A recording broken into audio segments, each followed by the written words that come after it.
श्री गुरु गोविंद सिंह जी पत्रकारिता महाविद्यालय नांदेड़। वाचक स्वर प्राध्यापक विकास कदम। न्यू मीडिया टेक्नोलॉजी, मीडिया और जनसंपर्क, रेडियो, टेलीविजन और समाचार पत्र जनसंचार के मुख्य माध्यम है। मीडिया में सकारात्मक कवरेज प्रभावी जनसंपर्क अभियान से संभव है, लेकिन इसका अर्थ वह नहीं कि मीडिया द्वारा की जा रही आलोचना खराब जनसंपर्क का परिणाम हो। मीडिया समाज का दर्पण है। गलत तथ्यों, कार्यों, जानकारियों को उजागर करना उसका धर्म भी है और कर्तव्य भी। ध्यान रहे, अच्छा जनसंपर्क अच्छे कार्य का विकल्प कदापि नहीं हो सकता। कहा भी जाता है कि सही अर्थों में 90% अच्छा काम और 10% प्रचार सही जनसंपर्क की कसौटी होती है। काम के बिना नाम नहीं कमाया जा सकता। जन माध्यमों के जरिए सूचनाओं का प्रसार होता है। आम जनता सहित सरकार, विशिष्ट समूह एवं कंपनी स्वयं भी इस जानकारी, सूचना आदि से प्रभावित होती है। जनसंपर्क के परिप्रेक्ष्य में मीडिया को परिभाषित करते हुए डॉक्टर जॉन व्हाइट लिखते हैं, यह संचार का वह जरिया है जिसके द्वारा बहुत से श्रोताओं तक एक साथ सूचनाएं पहुंचती है। व्हाइट के अनुसार जनसंचार माध्यम संगठनों के ऐसे समूह को भी कहा जा सकता है जो विभिन्न व्यक्तियों ने मिलकर बनाया है। इन व्यक्तियों की अपनी रुचियां हैं, लेकिन जनसंपर्क में संस्था के उद्देश्यों की पूर्ति के लिए इनसे सहयोग लिया जा सकता है। जनसंचार माध्यमों की सबसे बड़ी उपादेयता यह है कि इसके द्वारा कम समय में बहुत लोगों, संभागों तक एक साथ पहुंच सकते हैं। सूचनाओं के विस्तार से पहले सूचनाओं को इन माध्यमों में एक प्रक्रिया से गुजरना होता है। इस प्रक्रिया में गेटकीपर यानी चौकीदार की परिकल्पना का भी अक्सर जिक्र होता है। प्रत्येक जनमाध्यम में गेटकीपर का अस्तित्व अनिवार्य होता है। जिस प्रकार भवन के चौकीदार का जिम्मा होता है कि वह सही व्यक्ति को ही अंदर आने की अनुमति दे, उसी प्रकार जनमाध्यमों के गेटकीपर्स का काम है यह तय करना कि कौन सी सूचनाओं को जनता तक पहुंचाना चाहिए और कौन सी नहीं। साथ ही गेटकीपर्स ये भी तय करते हैं कि सूचनाओं को किस सांचे में ढालकर प्रस्तुत करना है। जनसंचार माध्यमों में पत्रकार, उपसंपादक, संपादक आदि विभिन्न स्तरों पर गेटकीपर्स का काम करते हैं। सूचनाओं के एकत्रीकरण, प्रस्तुतिकरण, प्रसारण, प्रकाशन आदि पर उनका नियंत्रण होता है। विभिन्न अध्ययनों के द्वारा यह ज्ञात करने के प्रयास किए गए कि कौन कौन से तत्व है जो कि इन गेटकीपर्स के निर्णय, सोच आदि को प्रभावित करते हैं। इन अध्ययनों के आधार पर निष्कर्ष निकाला जा सकता है कि अनेक तत्वों का प्रतिपादन या अनुनय या परसुएशन की कला गेटकीपर्स को प्रभावित करने में कारगर सिद्ध हो जाती है। इसी प्रकार सूचनाओं के प्रस्तुतिकरण में सावधानी रखकर जन माध्यमों में स्थान पाया जा सकता है। सूचनाओं की प्रस्तुति इस प्रकार हो कि गेटकीपर्स उसके बारे में सकारात्मक दृष्टिकोण अपना ले तो वह सूचना आसानी से जन माध्यमों द्वारा जनता तक पहुंच जाएगी। कई संस्थानों, कंपनियों और जन माध्यमों में शिकायत रहती है कि वे सिक्के का एक ही पहलू उजागर करते हैं और सूचनाओं को तोड़ मरोड़ कर इस प्रकार प्रस्तुत करते हैं कि उनमें जनता का विश्वास कम हो सकता है। किसी भी संस्थान की सफलता की कहानियां समाचार पत्रों के लिए प्राय समाचार की दृष्टि से महत्वपूर्ण होती है, किंतु संस्थान में व्याप्त अव्यवस्था, कुप्रबंधन, जन विरोधी नीतियां आदि में भी पत्रकारों की रुचि बनी रहती है। ऐसे समाचार पर्याप्त लोकप्रिय होते हैं। जन माध्यम आम जनता का प्रतिनिधित्व करते हैं। जनता की जिज्ञासाओं की तुष्टि में ही माध्यम की सफलता और प्रतिष्ठा निहित रहती है। ऐसे में पत्रकार की नजर ऐसी सूचनाओं, तथ्यों अथवा अन्य माध्यमों, जानकारियों और घटनाओं पर रहती है जो उसके समाचार पत्र अथवा अन्य माध्यमों के पाठकों, दर्शकों, श्रोताओं आदि को आकर्षित कर सके और उनकी संख्या में वृद्धि कर सके। पत्रकार यह भी जानते हैं कि मानवीय रुचि साधारण घटनाओं में न होकर असाधारण घटनाओं में होती है, जो कि लीक से हटकर हो, जिनमें रहस्य, रोमांच हो, आकर्षक हो। इन परिस्थितियों में वह स्वतः ऐसी घटनाओं को महत्व देता है जहां नयापन हो या जो वर्णनीय या विशिष्ट हो। वस्तुतः पत्रकारों का स्व विवेक ही उन्हें मिथ्या रिपोर्टिंग, अतिशयोक्तिपूर्ण और अतिरंजनापूर्ण समाचारों के प्रसारण प्रकाशन से रोक सकता है। जनसंपर्क के लिए जनमाध्यमों की विविध विधाओं का सहारा लिया जा सकता है। कौन सी विधा कब और किस माध्यम में प्रभावी होगी, यह परिस्थिति के अनुसार तय करना संपर्क अधिकारी का कार्य है। जहां पहले पत्रकारिता में समाचार का अर्थ सिर्फ तथ्यों और जानकारी का उल्लेख मात्र होता था, वही अब विशेषीकृत रिपोर्टिंग के कारण समाचारों के साथ पत्रकार के दृष्टिकोण का समावेश किया जाने लगा है। इसके अतिरिक्त लेख, फीचर और फोटोग्राफ भी जनमाध्यमों में विशिष्ट स्थान रखते हैं। इन सभी विधाओं का उपयोग जनसंपर्क के लिए आसानी से किया जा सकता है। इसी प्रकार संपादकीय भी कभी कभी जनसंपर्क का माध्यम बन सकते हैं। मीडिया से संपर्क स्थापित कर उनसे मधुर संबंध बनाकर पत्रकारिता की इन विविध विधाओं को जनसंपर्क के लिए प्रयुक्त किया जाता है। जन माध्यमों को प्रकाशन सामग्री की आवश्यकता रहती है तो जनसंपर्क अधिकारी को चिंता रहती है कि किस प्रकार उसका दृष्टिकोण मीडिया में प्रतिबिंबित हो। यानी एक प्रकार से दोनों एक दूसरे के पूरक है, लेकिन मीडिया निजी तौर पर प्रतिष्ठानों, संस्थानों आदि द्वारा दी जाने वाली सूचनाओं को संदेह की दृष्टि से देखता है और जनसंपर्क विभागों द्वारा मीडिया में पहुंचने वाली सूचनाओं को अक्सर ही प्रचार कार्य मानकर नकार दिया जाता है।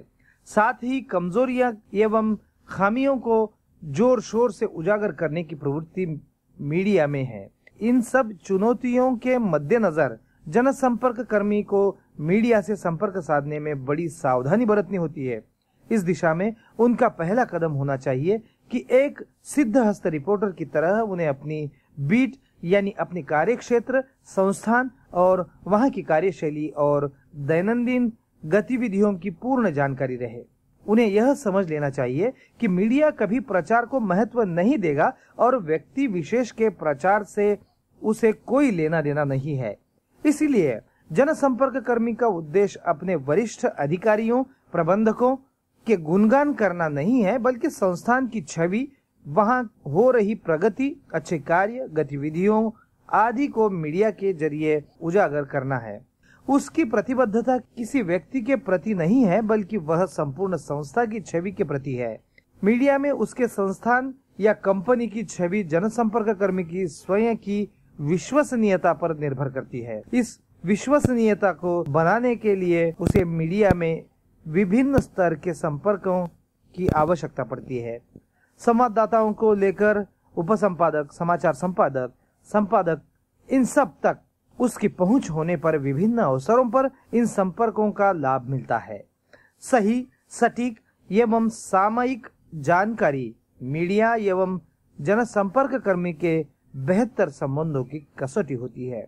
जनसंपर्क की विभिन्न परिभाषाओं से स्पष्ट है कि यह एक सतत प्रक्रिया है। मीडिया संबंधों में भी यही निरंतरता अपेक्षित होती है। यदि आप अपना काम पढ़ने पर ही पत्रकारों से उचित व्यवहार रखेंगे और अन्य समय अलग अलग रहेंगे तो संबंधों में निकटता या सहजता रहना थोड़ा मुश्किल हो जाता है।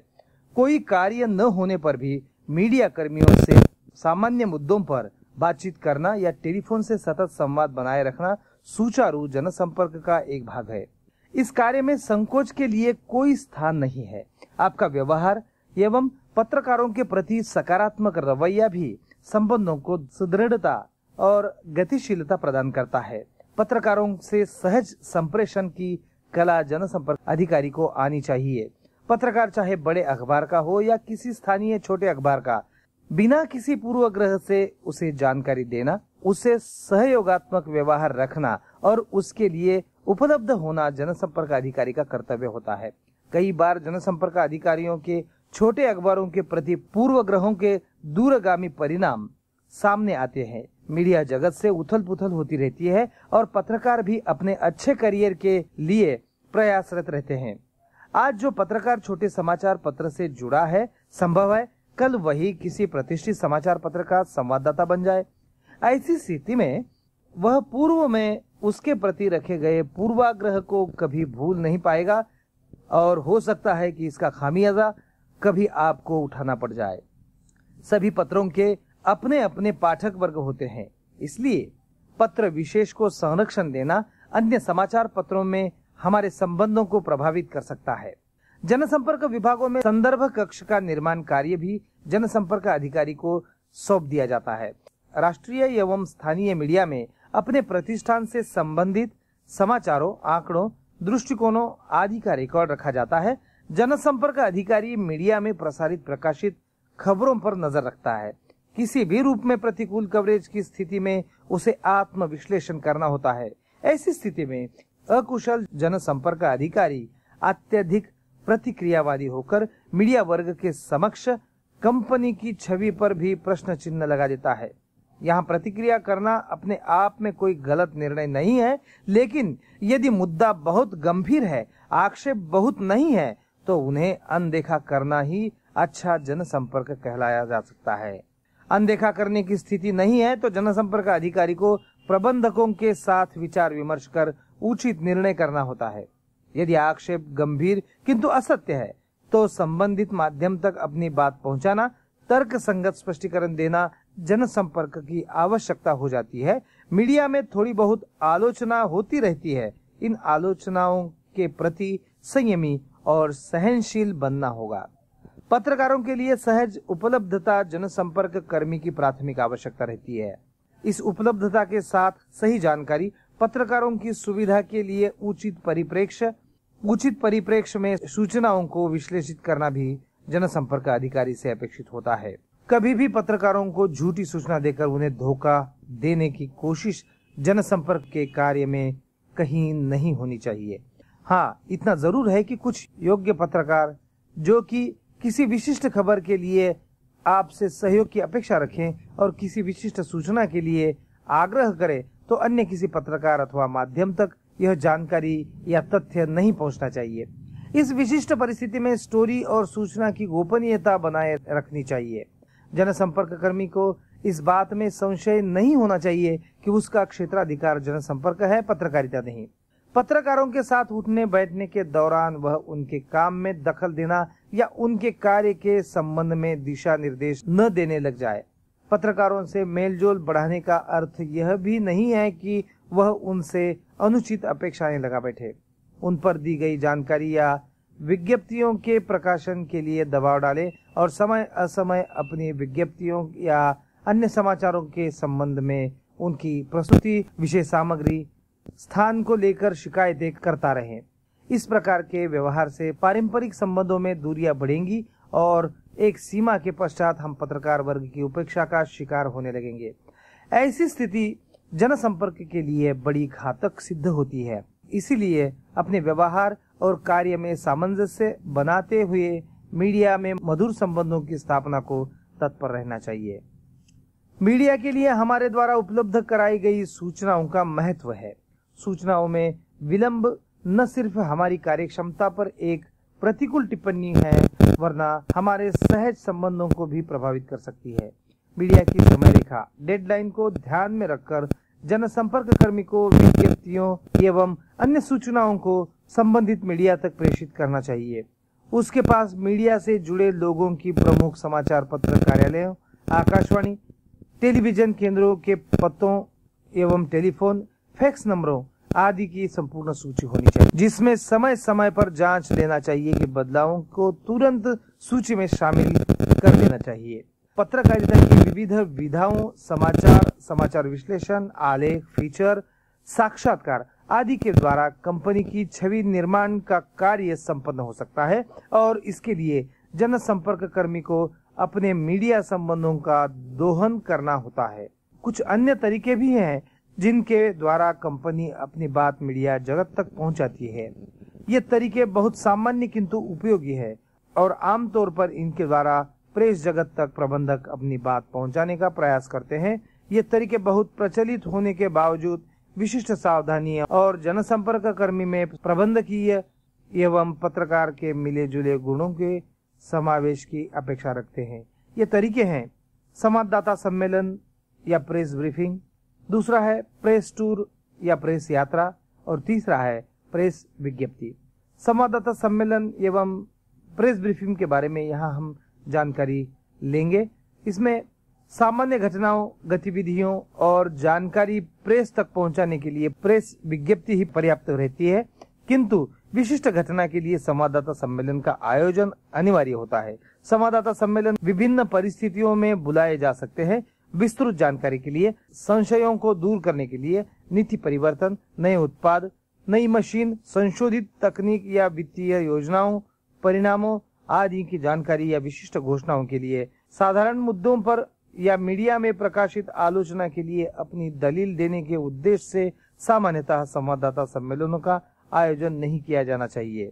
राष्ट्रीय महत्व के मुद्दों पर जानकारी देने के लिए प्राय महत्वपूर्ण मंत्रालयों की ओर से प्रेस में नियमित ब्रीफिंग की व्यवस्था होती है। तहलका प्रकरण के बाद रक्षा मंत्रालय ने भी अपने यहाँ प्रेस को जानकारी देने के लिए विशेष व्यवस्था की थी। इस घटना के बाद रक्षा मंत्री ने अपने यहाँ प्रेस सलाहकार की भी नियुक्ति की थी। श्री गुरु गोविंद सिंह जी पत्रकारिता महाविद्यालय नांदेड़। वाचक स्वर प्राध्यापक विकास कदम। संवाददाता सम्मेलनों का आयोजन। सम्मेलनों के आयोजन के लिए पूर्व तैयारी, योजना एवं उद्देश्यों की जानकारी होना आवश्यक है। आयोजन का उद्देश्य स्पष्ट होना चाहिए। संवाददाता सम्मेलनों के आयोजन के लिए कुछ समय बिंदुओं का ध्यान रखना चाहिए। संवाददाता सम्मेलनों के लिए उन्हीं पत्रकारों का चयन किया जाना चाहिए जो संबंधित विषय में रुचि रखते हों या जिनकी बीट अपेक्षित विषय या क्षेत्र से संबंधित हो। यह जानकारी जनसंपर्क कर्मी को अपने अनुभव से ही प्राप्त होगी। सरकारी संवाददाता सम्मेलन में अधिस्वीकृत संवाददाताओं, कैमरामैनों तथा रेडियो, टीवी के प्रतिनिधियों एवं स्थानीय समाचार पत्र प्रतिनिधियों को ही बुलाया जाता है। आयोजन संबंधी निमंत्रण पत्र सामान्यतः संपादक के नाम पर भेजे जाने चाहिए। यदि विशिष्ट पत्रकार की उपस्थिति की अपेक्षा है तो सीधे उसी के नाम से निमंत्रण भेजा जा सकता है। निमंत्रण पत्र में विषय, आयोजन स्थल, समय, उद्देश्य आदि की पूर्ण जानकारी का उल्लेख होना चाहिए। जिस व्यक्ति द्वारा या जिसकी ओर से सम्मेलन आयोजित किया जा रहा है उसके पद एवं नाम का स्पष्ट उल्लेख निमंत्रण पत्र पर होना चाहिए। यदि संवाददाता सम्मेलन के बाद भोजन की व्यवस्था है तो उसका भी उल्लेख निमंत्रण पत्र में होना चाहिए। आयोजन के कुछ दिन पूर्व निमंत्रण भेजे जा सकते हैं और एक दिन पूर्व टेलीफोन के जरिए मीडिया कार्यालयों में फोन कर पत्रकारों की उपस्थिति सुनिश्चित की जा सकती है। कई बार पत्रकार पूर्व निर्धारित अन्य व्यस्तता के कारण सम्मेलन में उपस्थित न हो पाए या पहले ही असमर्थता व्यक्त कर दे तो उसके लिए हमें प्रेस विज्ञप्ति, फोटो या सम्मेलन के दौरान वितरित अन्य साहित्य समय पर पहुंचा देना चाहिए। आयोजन का स्थान तय करते समय पत्रकारों की सुविधाओं का विशेष ख्याल रखना चाहिए। स्थान ऐसा हो जहां आसानी से पहुंचा जा सके और यातायात की सुविधाएं भी वहां पर हो। यदि संवाददाता सम्मेलन के लिए विशेष तौर से किसी दूरस्थ स्थान का चुनाव किया गया है तो यथासंभव वहां पत्रकारों को पहुंचाने की व्यवस्था भी करनी चाहिए ताकि अधिक संख्या में उपस्थिति रहे और दूरी के कारण कोई पत्रकार आने से वंचित न रह जाए। स्थान के अतिरिक्त समय एवं दिन के चयन में भी सावधानी बरतनी चाहिए। संवाददाता सम्मेलनों का आयोजन सामान्यतः दिन में 11-12 बजे के करीब किया जाता है ताकि डाक संस्करणों में भी समाचार जाने की संभावना रहे। दैनिक समाचार पत्रों में शाम का समय व्यस्तता का होता है। दिन के समय दोपहर के भोज या चाय नाश्ते की व्यवस्था में सुविधा रहती है तथा पत्रकारों के पास भी अपेक्षाकृत अधिक समय रहता है। भोज या चाय का समय ही वह समय होता है जबकि अनौपचारिक रूप से पत्रकारों और आयोजकों में संवाद हो सकता है। कुशल पत्रकार ऐसे ही अवसरों पर बातों बातों में कुछ विशेष जानकारियां हासिल कर लेते हैं ताकि उसका समाचार अन्य पत्रों में भी प्रकाशित सामग्री से भिन्न हो सके। रविवार को पत्र में अक्सर विज्ञापनों की अधिकता के कारण समाचारों के प्रकाशन के लिए स्थान सीमित होता है और दबाव भी रहता है। इसलिए रविवार को यथासंभव संवाददाता सम्मेलन का आयोजन नहीं किया जाना चाहिए। दिन के चयन के समय यह भी ध्यान देने योग्य बात है कि उस दिन शहर में कोई अन्य विशिष्ट आयोजन या कोई अन्य महत्वपूर्ण संवाददाता सम्मेलन तो नहीं है। इसीलिए ऐसे अवसरों पर भी किसी और दिन का चयन किया जा सकता है। संवाददाता सम्मेलन की समयावधि भी पहले ही निश्चित होनी चाहिए। सामान्यतः आधे या 1 घंटे से अधिक समय इसके लिए नहीं रखा जाना चाहिए। कार्यक्रम योजनानुसार आरंभ हो तथा समय पर खत्म हो जाए, इस बात का ध्यान रखना चाहिए ताकि पत्रकार उसी के अनुसार अपने अन्य निर्धारित कार्यक्रमों को भी निपटा सके। आयोजन स्थल पर आयोजकों एवं वक्ताओं को बैठने की समुचित व्यवस्था होनी चाहिए। वक्ताओं के सामने उनकी नाम पट्टिका, नेम प्लेट रखी जानी चाहिए ताकि पत्रकारों को उनकी पहचान करने में असुविधा न हो। माहौल को सुरुचिपूर्ण एवं सहज बनाने के लिए फूलदान रखे जा सकते हैं। डायस पर ही पीने के पानी की व्यवस्था भी होनी चाहिए। माइक, स्पीकर आदि की पूर्व तैयारी एवं पूर्व परीक्षण भी आवश्यक है। यदि आवश्यकता महसूस हो तो कार्यक्रम की ऑडियो वीडियो रिकॉर्डिंग की भी व्यवस्था की जा सकती है, जो हमारे संग्रह एवं रिकॉर्ड के लिए उपयोगी हो सकती है।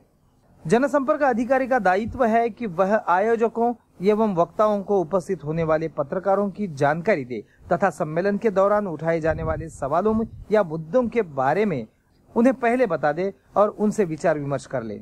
आरंभ में औपचारिक रूप से पत्रकारों का स्वागत करते हुए वक्ताओं के बारे में संक्षिप्त जानकारी दी जानी चाहिए। वक्ता को अपनी बात कहकर पत्रकारों द्वारा पूछे जाने वाले प्रश्नों के जवाब के लिए तैयार रहना चाहिए।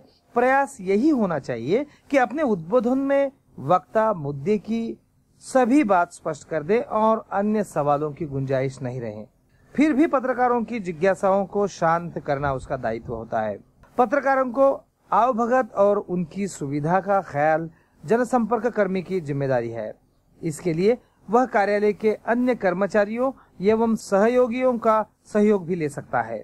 सम्मेलन में उपस्थित पत्रकारों के कार्यालय रिकॉर्ड के लिए किसी रजिस्टर में उनके पत्र पत्रिका के नाम सहित हस्ताक्षर लिए जाने चाहिए ताकि भविष्य में आवश्यकता पड़ने पर आपके पास उपलब्ध जानकारी का उपयोग हो सके। इस सूची से ये जानकारी भी हो जाती है कि इस समाचार पत्र का प्रतिनिधि अनुपस्थित है और सम्मेलन की समाप्ति पर उस समाचार पत्र में विज्ञप्ति भिजवाने की व्यवस्था कर देनी चाहिए।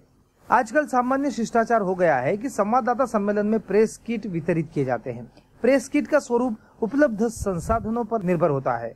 प्रेस किट में सामान्यतया फोल्डर्स के साथ पेन एवं पैड रखे जाते हैं। अन्य दस्तावेजों की प्रतियां, प्रकाशित साहित्य, फोटोग्राफ आदि तथा प्रेस विज्ञप्ति किट के साथ ही दी जाती है। प्रेस विज्ञप्ति में वह सब बातें सम्मिलित की जाती है जो हम मीडिया में प्रसारित करवाना चाहते हैं। विज्ञप्ति हमेशा समाचार की तरह लिखी जानी चाहिए। प्रेस किट सामान्यतया संवाददाता सम्मेलन की आरंभ में ही वितरित किए जाने चाहिए ताकि विज्ञप्ति पढ़कर पत्रकार जान सके कि मुख्य विषय क्या है और वे उस बात को न दोहराएं जो पहले ही से विज्ञप्ति में स्पष्ट की जा चुकी है। इस प्रेस विज्ञप्ति से पत्रकारों को सम्मेलन के दौरान दिए गए तथ्यों एवं आंकड़ों को क्रॉस चेक करने में भी मदद मिलती है और गलती की आशंका न्यूनतम होती है। यदि सम्मेलन का आयोजन जल्दबाजी में सामयिक महत्व के मुद्दे जैसे हड़ताल, कर्मचारी समस्या आदि के संबंध में किया जा रहा है तो ऐसे में प्रेस की आवभगत और औपचारिकता की अपेक्षा नहीं की जा सकती। संवाददाता सम्मेलन के संचालक को ऑफ द रिकॉर्ड वक्तव्यों से बचना चाहिए। ऐसे अवसरों पर कोई टिप्पणी नहीं कहकर अन्य प्रश्नों का उत्तर देना चाहिए। ऐसे प्रश्न जो कि लंबा या विस्तृत उत्तर मांगते हैं और समय सीमा के कारण उस समय उत्तर देना संभव न हो पाए तो इस स्थिति में जनसंपर्क कर्मी का कर्तव्य है कि वह संबंधित जानकारी की व्यवस्था कर उन पत्रकारों को उपलब्ध कराए जिन्हें इनकी आवश्यकता हो। प्रेस टूर, प्रेस यात्रा।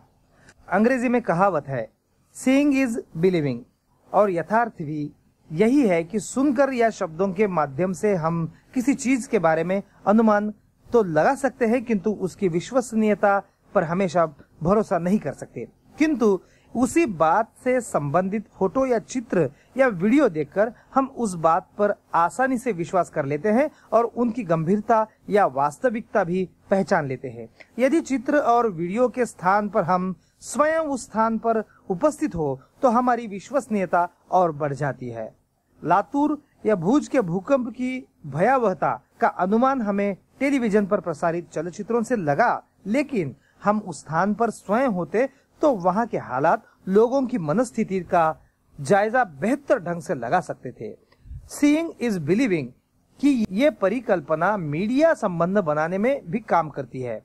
प्रेस टूर का आयोजन इसका बहुत महत्व प्रभावी तरीका है, जिसके द्वारा मीडिया कर्मियों के व्यक्तियों को घटना, वस्तुस्थिति, किसी उत्पाद, परियोजना आदि से रूबरू होने का अवसर मिल जाता है।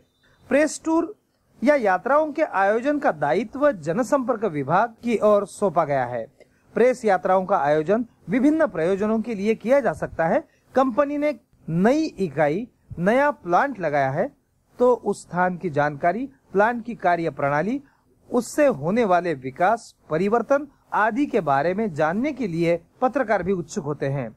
इसके लिए पत्रकारों को उस साइट या स्थान तक ले जाया जा सकता है और जनसंपर्क अधिकारी टूरिस्ट गाइड की तरह उन्हें स्थान संबंधी आवश्यक जानकारी देते हैं। साथ ही उनकी जिज्ञासाओं को शांत करने का प्रयास भी करते हैं। राज्य सरकारों के जनसंपर्क विभाग और केंद्रीय सरकार का पत्र सूचना कार्यालय अधिस्वीकृत पत्रकारों के लिए अक्सर प्रेस यात्राएं आयोजित करवाता है। इन यात्राओं का मुख्य ध्येय सरकारी गतिविधियों, निर्णयों, परियोजनाओं या विकास कार्यों आदि के बारे में पत्रकारों को विस्तृत जानकारी देना होता है।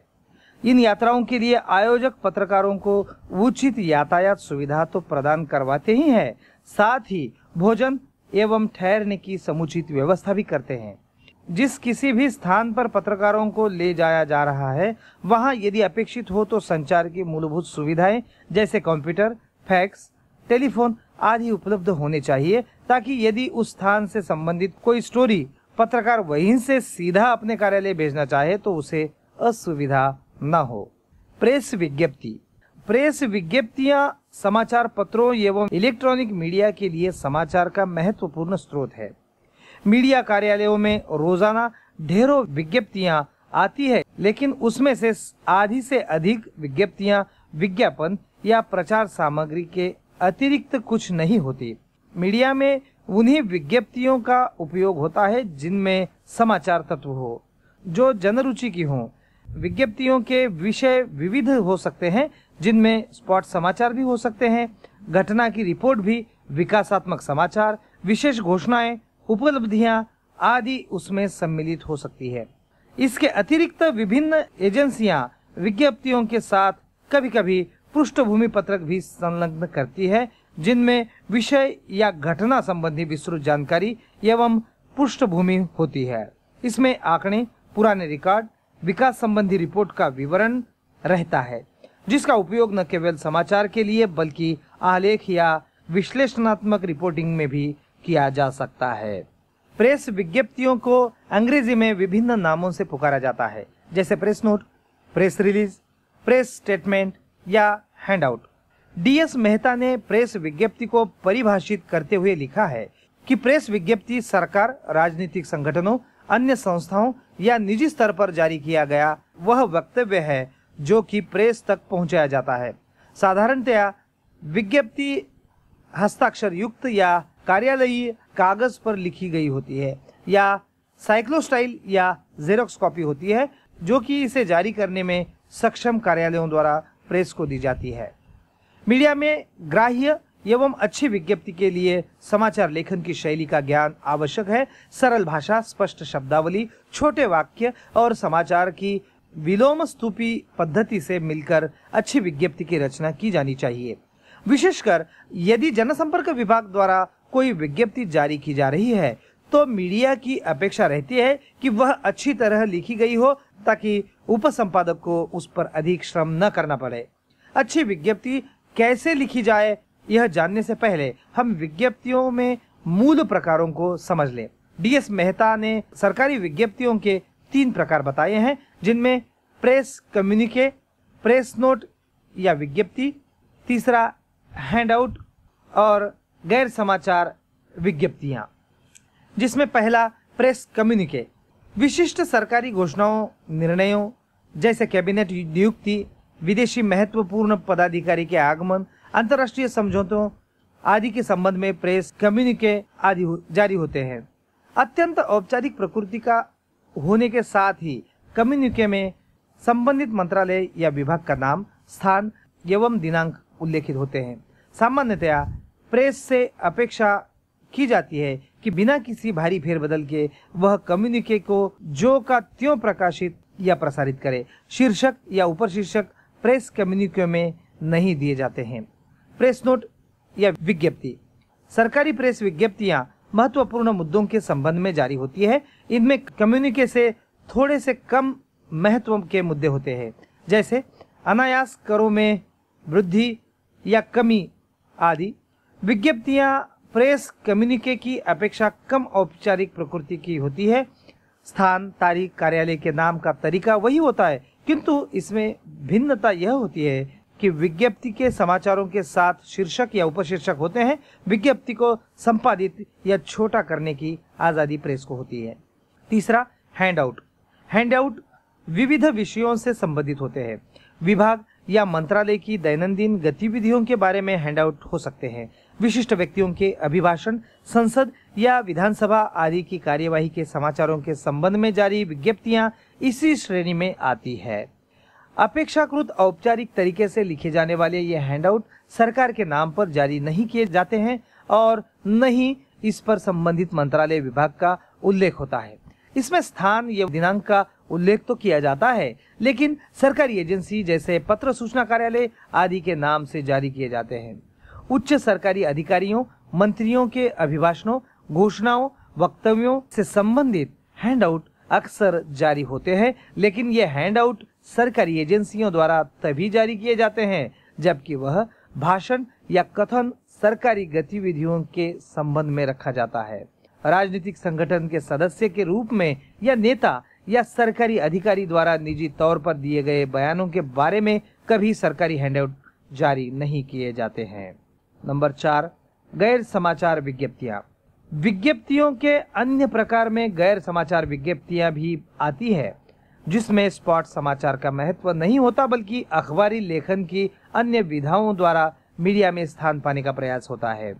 इसके अतिरिक्त भी पुस्तिकाएं, रिकॉर्ड, रिपोर्ट आदि की प्रतियां मीडिया कार्यालयों को प्राप्त होती है, जो समाचार का स्रोत भी बन जाती है और कभी फीचर लेखकों के लिए आधारभूत सामग्री के रूप में महत्वपूर्ण हो जाती है। बैकग्राउंडर, जीवनियां, परिचयात्मक आलेख आदि भी विविध व्यक्तियों, संस्थाओं द्वारा भेजे जाते हैं। विशेष मेलों, समारोहों के आयोजन पर भी आयोजक समाचार विज्ञप्तियों के साथ इस आयोजन के महत्व को उजागर करने के लिए उसकी पृष्ठभूमि संबंधी आलेख संलग्न करते हैं। अधिकतर समाचार पत्रों द्वारा आजकल प्रतिदिन किसी न किसी परिशिष्ट का प्रकाशन किया जाता है। कला, संस्कृति, विज्ञान, विपणन, उद्योग अनेकानेक विषयों से संबंध परिशिष्टों का प्रचलन इन दिनों बढ़ गया है। विशेष रूप से वे परिशिष्ट जनसंपर्क अधिकारी का ध्येय होते हैं, जहां वह लेख या फीचर के माध्यम से अपनी संस्था के बारे में लोगों तक जानकारी पहुंचा सकते हैं। फीचर 2 उद्देश्यों की पूर्ति करते हैं। पहला तो यह कि ये समाचार संबंधी अतिरिक्त जानकारी या उसकी पृष्ठभूमि से अवगत कराते हैं। पाठकों की रुचि के अनुसार हाल ही में हुई गतिविधियों, विकास आदि के बारे में लोगों के ज्ञान को बढ़ाते हैं और दूसरा, यह मनोरंजन का अच्छा माध्यम भी है। पत्रों की सामग्री एवं स्वरूप के अवलोकन से यह जानकारी हो जाती है कि इस प्रकार के फीचर या आलेख उसमें प्रकाशित हो पाएंगे। कुछ पत्र पत्रिकाओं में नए उत्पादों, आविष्कारों, तकनीकों आदि के बारे में नियमित स्तंभ प्रकाशित होते हैं। एक जागरूक जनसंपर्क कर्मी अपनी कंपनी द्वारा अपनाई या विकसित की गई तकनीक या उत्पाद आदि की सूचना प्रेस तक पहुंचाकर इस प्रकार के स्तंभों में स्थान पा सकता है। श्री गुरु गोविंद सिंह जी पत्रकारिता महाविद्यालय नांदेड़। वाचक स्वर प्राध्यापक विकास कदम। आजकल एडवर्टोरियल का प्रचलन भी पत्र पत्रिकाओं में बढ़ गया है। एडवर्टोरियल में कंपनियों को पत्र पत्रिका में विज्ञापन स्थान आरक्षित करवाने के बदले संपादकीय में स्थान दिया जाता है। एडवर्टोरियल वस्तुतः विज्ञापन है, लेकिन ये पत्र के विशिष्ट परिशिष्ट की तरह ही होते हैं। इस माध्यम से किए गए जनसंपर्क का लाभ यह है, पत्र पत्रिका का काम जुड़ा होने के कारण उसकी विश्वसनीयता बढ़ जाती है। गैर समाचार विज्ञप्तियों के लिए हम कुछ बातें विशेष रूप से ध्यान रख सकते हैं। नंबर 1, फीचर या आलेख तैयार करते समय पाठक वर्ग पत्र की पहुंच और बाजार की आवश्यकता आदि बिंदुओं को ध्यान में रखा जाए ताकि उसकी प्रभावोत्पादकता बढ़ जाए। नंबर 2, आवधिक पत्रों पत्रिकाओं की डेडलाइन के अनुसार कार्य को संपन्न कर सामग्री प्रकाशनार्थ भिजवानी चाहिए। नंबर 3, विशिष्ट उत्पादों सेवाओं के लिए मौसमी अवसरों, विशिष्ट परिशिष्टों, पृष्ठों आदि के बारे में जानकारी रखें। यहाँ मीडिया संबंध महत्वपूर्ण सिद्ध हो सकते हैं। पर्यटन, बागवानी, साज सज्जा, गृह संबंध, उद्योग आदि अनेक विषयों पर अक्सर परिशिष्टों के प्रकाशन होते रहते हैं। त्योहारों का विभिन्न अवसरों पर भी परिशिष्टों के प्रकाशन की परंपरा है। इन परिशिष्टों की तैयारी काफी पहले शुरू हो जाती है। इसके बारे में जानकारी प्राप्त कर इन परिशिष्टों के प्रभारी संपादकों को बातचीत करके उनकी आवश्यकता अनुसार फीचर लेख आदि उन्हें उपलब्ध करवा सकते हैं। अपने विवेकानुसार भी इन अवसरों का उपयोग जनसंपर्क कार्य के लिए किया जा सकता है। बजट, किसी मंत्री का नीति संबंधी वक्तव्य, औद्योगिक आंकड़ों के समाचार आदि अनेकानेक अवसर होते हैं, जबकि मीडिया के द्वारा कंपनी भी अपनी प्रतिक्रिया लोगों तक पहुंचा सकती है। ऐसे अवसरों को कभी छोड़ना नहीं चाहिए जहां कंपनी अपना दृष्टिकोण या मत स्पष्ट कर सके। कभी कभी इन प्रतिक्रियाओं की मीडिया अपेक्षा भी करता है। विज्ञप्तियों के माध्यम से जनसंपर्क विभाग कंपनी या कंपनी की ओर से प्रबंधक, निदेशक या अन्य उच्च अधिकारी की प्रतिक्रिया या विचार मीडिया को प्रेषित कर सकता है। कई सेवाएं उत्पाद जैसे होते हैं कि उनकी सत्यता को परखने के लिए पत्रकारों को कुछ समय चाहिए होता है। ऐसी स्थिति में एम्बार्गो सहित प्रेस विज्ञप्तियां प्रेषित की जा सकती है। एम्बार्गो का प्रयोग उसी अवस्था में किया जाना चाहिए जबकि मीडिया द्वारा स्टोरी को जांचने परखने की संभावना हो। नंबर 6, संस्थान या कंपनी को प्रभावित करने वाले मुद्दों के बारे में जानकारी रखकर भी हम अवसर पड़ने पर उस पर अपनी टिप्पणी, प्रतिक्रिया मीडिया, दबाव समूह या संबंधित राजनेताओं तक पहुंचा सकते हैं। ऐसे अवसरों पर यदि आवश्यक समझे तो मीडिया व्यक्तियों से बातचीत कर अपने सक्षम उच्च अधिकारी के साक्षात्कार की व्यवस्था भी करवाई जा सकती है। इसमें मीडिया को भी कंपनी की नीति, उसके रुख और ज्ञान की जानकारी हो जाएगी। नंबर 7, जो भी सामग्री, विज्ञप्ति या बैकग्राउंडर आप भेजें उस पर अपना पूरा पता, घर एवं कार्यालय का टेलीफोन नंबर आदि विवरण होना चाहिए। नंबर 8, सरकारी या अन्य रिपोर्टों के साथ यदि उसका सारांश संलग्न किया जाए तो मीडिया को आसानी रहती है। नंबर 9, पत्र पत्रिकाओं में प्रकाशित कई समाचारों के खंडन भी विभिन्न एजेंसियों द्वारा जारी किए जाते हैं। जनसंपर्क विभाग का उत्तरदायित्व है कि वह खंडन जारी करने से पहले उसकी सार्थकता पर अच्छी तरह विचार कर ले। क्योंकि खंडन समाचार की अपेक्षा अधिक प्रकाश में आते हैं, इसलिए जब तक बहुत आवश्यक स्थिति न हो या कोई बड़ी गलती न हो, खंडनों से बचना चाहिए। विज्ञप्ति लेखन, विज्ञप्ति को समाचार के रूप में ही लिखना चाहिए। यदि उसमें अनर्गल बातों, विषय के विस्तारित रूप और आत्म प्रशंसा पर बल होगा तो एक बार तो उपसंपादक खींचकर उसे एक तरफ रख देगा और अन्य काम निपटाने के बाद आवश्यकता हुई तो उस पर मेहनत करेगा। विज्ञप्ति के विषय के महत्व के अनुसार उपसंपादक उसकी प्राथमिकता तय करता है। अच्छी विज्ञप्ति बनाने के लिए हमें विज्ञप्ति की शैली, उसके लेखन एवं प्रेषण के तरीके आदि के बारे में जानना होगा। नंबर 1, विज्ञप्ति लिखना सीखने का सबसे आसान तरीका है। अवलोकन, समाचारों का स्वरूप प्रायः सभी समाचार पत्रों में एक सा होता है। समाचार साधारणतः विलोप स्तूपी, इन्वर्टेड पिरामिड पद्धति से लिखे जाते हैं। सबसे महत्वपूर्ण बात यानी समाचार के कौतूहल, क्लाइमेक्स का प्रथम पैराग्राफ में ही खुलासा हो जाता है और बाद में समाचार के अन्य विवरण एवं तथ्य उजागर किए जाते हैं। इलेक्ट्रॉनिक माध्यमों में समाचार की शैली थोड़ी भिन्न होती है। इनमें घटना के मूल कथ्य पर बल दिया जाता है क्योंकि समय अत्यंत सीमित होता है। इस प्रकार विभिन्न समाचार माध्यमों पर प्रकाशित प्रसारित समाचारों के अवलोकन एवं विश्लेषण से हम जान सकते हैं कि किस माध्यम के लिए किस प्रकार विज्ञप्ति बनाई जानी चाहिए। नंबर 2, विज्ञप्ति में शीर्षक का विशिष्ट महत्व है। समाचार पत्रों में उपसंपादक शीर्षक लगाता है। शीर्षक वस्तुतः समाचार की मूल विशेषता की ओर संकेत करता है। इससे पाठक शीघ्र ही महत्वपूर्ण समाचारों की जानकारी भी प्राप्त कर लेता है। समाचार पत्र में शीर्षकों की प्रस्तुति एक रचनात्मक एवं कलात्मक कार्य है। शीर्षक समाचार का सार है। अच्छे शीर्षक को विशेषता है शुद्धता और निष्पक्षता। विज्ञप्ति और शीर्षक में आपस में सामंजस्य होना चाहिए। एक अच्छा शीर्षक विज्ञप्ति के मूल कथ्य को स्पष्ट कर सकता है। शीर्षक के बाद बारी आती है विज्ञप्ति की। विज्ञप्ति को हम 2 भागों में विभक्त करते हैं। पहला भाग इंट्रो यानी आमुख और दूसरा बॉडी। इंट्रो की शुरुआत से पहले समाचार में तिथि रेखा डाल देनी चाहिए। तिथि रेखा का आशय जहां से विज्ञप्ति लिखी जा रही है उस शहर का नाम एवं जिस दिन विज्ञप्ति जारी की जा रही है उसकी तारीख के उल्लेख होते हैं। अधिकांश समाचार पत्रों में प्रत्येक समाचार के साथ तिथि रेखा प्रकाशित की जाती है।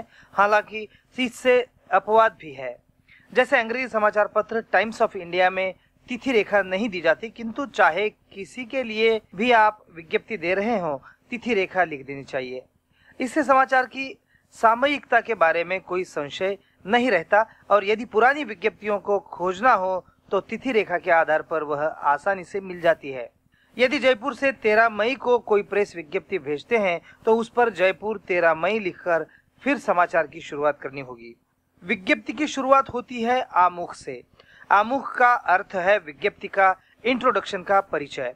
यथासंभव छोटे वाक्यों और स्पष्ट भाषा में लिखा गया आमुख अच्छा होता है, लेकिन मूल बात ध्यान देने योग्य यह है कि आमुख में विज्ञप्ति का सारांश निहित होना चाहिए। आज के व्यस्ततम युग में पूरा समाचार पढ़ने का समय किसी के पास नहीं है। हम सरसरी तौर पर देखकर ही मूल समाचार के बारे में जानने का प्रयास करते हैं।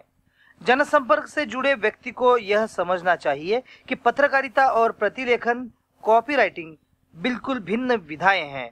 प्रतिलेखन का सीधा संबंध विज्ञापन से है और यह स्पष्ट है कि कोई भी समाचार पत्र मीडिया मुफ्त के विज्ञापन को कभी स्थान नहीं देगा। इसलिए विज्ञापन की शैली विज्ञप्ति में परिलक्षित नहीं होना चाहिए।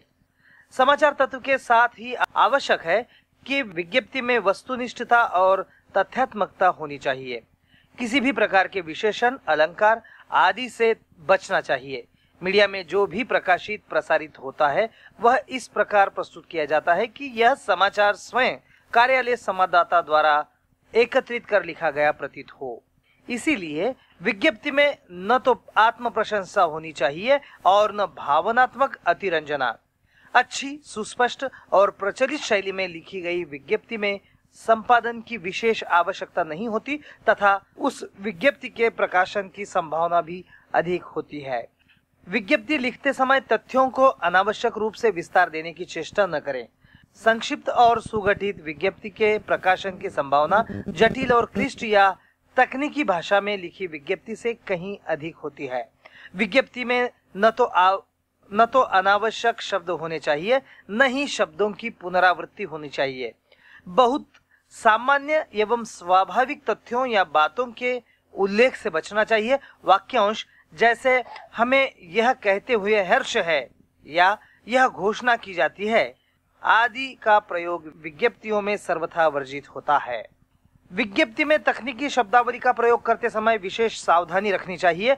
विज्ञप्ति उस विषय से संबंध जर्नल्स या समाचार पत्रों के पृष्ठों अथवा परिशिष्टों के लिए है तो हम तकनीकी भाषा का अपेक्षाकृत स्वच्छंद प्रयोग कर सकते हैं।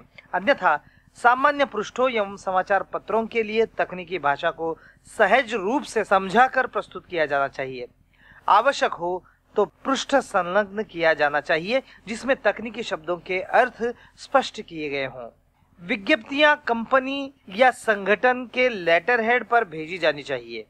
विज्ञप्ति स्पष्ट अक्षरों में लिखी हो। विज्ञप्ति टाइप की गई हो तो बहुत ही अच्छा है, लेकिन टाइप में अक्सर वर्तनी शब्दों एवं अन्य अशुद्धियां रह जाती है। इसलिए टाइप के बाद विज्ञप्ति को ध्यान से पढ़ना चाहिए, खास तौर से व्यक्ति, स्थान आदि के नाम जांचिए। टाइप, डेड या डबल स्पेस में ही कराया जाना चाहिए। कागज के ऊपर प्रेस विज्ञप्ति लिखकर थोड़ा स्थान छोड़कर फिर तिथि रेखा के बाद समाचार लिखा जाता है। ऊपर स्थान छोड़ने से उपसंपादक को संपादन के समय में प्रिंटर के लिए लिखे जाने वाले निर्देश एवं शीर्षक के लिए पर्याप्त स्थान मिल जाता है। यह स्थान कम से कम 2-2.5 इंच से करीब होना चाहिए। बाई और 1-1.5 इंच का हाशिया छोड़कर समाचार लिखना चाहिए।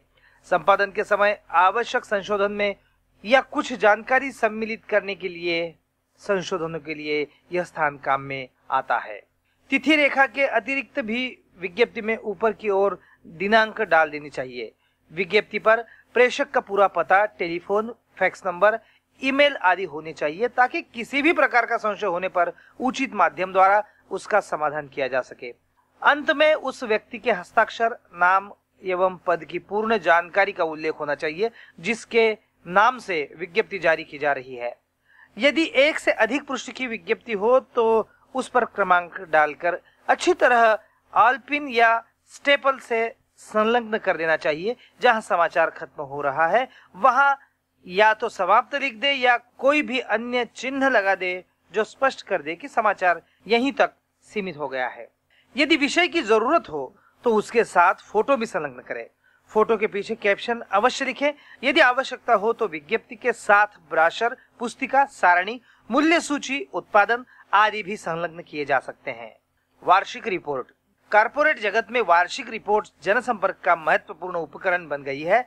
हालांकि कंपनी के वार्षिक प्रतिवेदनों, लेखा रिपोर्ट, बैलेंस शीट आदि को तैयार करने में जनसंपर्क विभाग का कोई सीधा हस्तक्षेप नहीं होता, लेकिन रिपोर्ट बनाने और उसके मुद्रण आदि स्वरूप के लिए यह विभाग प्रबंधन को सुझाव अवश्य प्रेषित कर सकता है। प्रबंधन को सुझाव यह प्रेषित करता है कि उसमें किस प्रकार की सामग्री या वक्तव्य दिए गए हैं। पाई चार्ट, फोटो, सारणी, आंकड़ों आदि को किस तरह निरूपित या प्रस्तुत किया जाए। क्या उसके लिए व्यावसायिक विज्ञापन या डिजाइनर संस्था से संपर्क किया जाए या उसे किस प्रकार आकर्षक बनाया जाए कि वह शेयर धारकों के लिए उपयोगी भी बन सके। रिपोर्ट तैयार करते समय वित्तीय जगत से जुड़े उन लोगों को ध्यान में रखना होगा जो इसके संभावित पाठक हो सकते हैं, जैसे निवेशक और संभावित शेयर धारक जो कि निवेश के लिए उपयुक्त कंपनी की तलाश में हैं। दूसरा, बैंक और वित्तीय संस्थान। तीसरा, वित्तीय प्रेस जगत और चौथा, औद्योगिक वर्ग आदि। उचित प्रकाशन की तलाश और सही समय पर रिपोर्ट प्रकाशित करवाने का दायित्व जनसंपर्क विभाग को सौंप दिया जाता है। वार्षिक प्रतिवेदन का प्रकाशन प्रत्येक कंपनी के लिए संवैधानिक आवश्यकता है, इसीलिए निश्चित अवधि के प्रकाशन सुनिश्चित करना और उसके प्रूफ में भी सावधानी बरतना उसका उत्तरदायित्व हो जाता है। ब्रोशर एवं पुस्तिका। ब्रोशर साधारणतया 2-3 फोल्ड के होते हैं और एक विषय पर केंद्रित होते हैं। बुकलेट यानी पुस्तिका भी ब्रोशर का ही विस्तारित रूप है जिसमें अधिक पृष्ठ होते हैं। ब्रोशर में फोल्ड होते हैं यानी कागज या शीट को मोड़कर 2, 4, 6, 8 या अधिक पैनल बनाए जाते हैं, जबकि पुस्तिका पृष्ठों को स्टेपल करके या अन्य तरीकों से तैयार की जाती है। कंपनी के नए कार्यक्रमों, योजनाओं, प्रक्रियाओं, उत्पादों, इकाइयों, प्रयोगशालाओं, तकनीक आदि की जानकारी देने के लिए या कंपनी में निवेश, उत्पादों को बिक्री बढ़ाने के लिए कंपनी द्वारा प्रदत्त सेवाओं की उपयोगिता बताने जैसे अनेक अवसरों पर ब्रोशर या पुस्तिका का प्रकाशन करना पड़ता है। ब्रोशर में संक्षिप्त जानकारी होती है। रंग संयोजनों, चार्ट, चित्र सज्जा आदि का इस्तेमाल कर उसे आकर्षक और पठनीय बनाया जा सकता है। ब्रोशर या पुस्तिकाओं का लाभ यह है कि इनके प्रकाशन में अधिक समय नहीं लगता, साथ ही गृह पत्रिकाओं आदि की अपेक्षा इसमें खर्चा भी कम आता है और एक विषय वस्तु पर केंद्रित होने के कारण यह प्रकाशन आकर्षक, रुचिकर एवं पठनीय भी हो जाता है। अन्य प्रचार साहित्य। प्रतिस्पर्धा के इस युग में बाजार में अपना स्थान बनाने और पहचान कायम करने के लिए सेवा एवं उत्पादों का सतत प्रचार आवश्यक हो जाता है। थोक एवं खुदरा विक्रेताओं के यहाँ प्रचार सामग्री उपभोक्ताओं को लुभाने का अच्छा साधन बन गई है। जनसंपर्क अधिकारी को यह निर्णय लेना होगा कि किस किस स्थान, दुकान आदि पर किस प्रकार की प्रचार सामग्री का साहित्य अधिक से अधिक उपभोक्ताओं को आकर्षित कर सकेगा। अक्सर परचूनी, गिफ्ट्स, दवाई आदि दुकानों पर कई पोस्टर, कार्ड्स एवं अन्य सजावटी सामग्री टंगी हुई या लगी हुई होती है। चॉकलेट, टॉफी आदि कंपनियां अक्सर उनके वास्तविक पैक के अनुरूप बड़े बड़े आकार में गत्ते के पैक बना देती है जो दुकानों में टंगे रहते हैं। इसी प्रकार इस स्थानों पर प्रचार के अन्य तरीके भी अपनाए जाते हैं, जैसे उपभोक्ता के क्रय निर्णय में सहायता करने के लिए कैटलॉग, लीफलेट आदि की व्यवस्था। दूसरा, उत्पाद के प्रदर्शन के लिए पैक या डिब्बे आदि। तीसरा, पोस्टर, स्टिकर, लेबल आदि। और चौथा और आखिरी, उत्पाद के पैक तथा अन्यत्र बिक्री बढ़ाने के लिए कोई चिन्ह, प्रकाशन या साहित्य, जैसे डाबर वाटिका शैम्पू के साथ कंपनी ने छोटी सी पुस्तिका संलग्न की है जिसमें शैम्पू के गुण, फायदे आदि के बारे में बताते हुए एक प्रश्नावली भी दी, जिसमें निश्चित तिथि तक सही उत्तर भेजने पर पुरस्कारों के प्रावधान रखे गए हैं। श्री गुरु गोविंद सिंह जी पत्रकारिता महाविद्यालय नांदेड़। वाचक स्वर प्राध्यापक विकास कदम।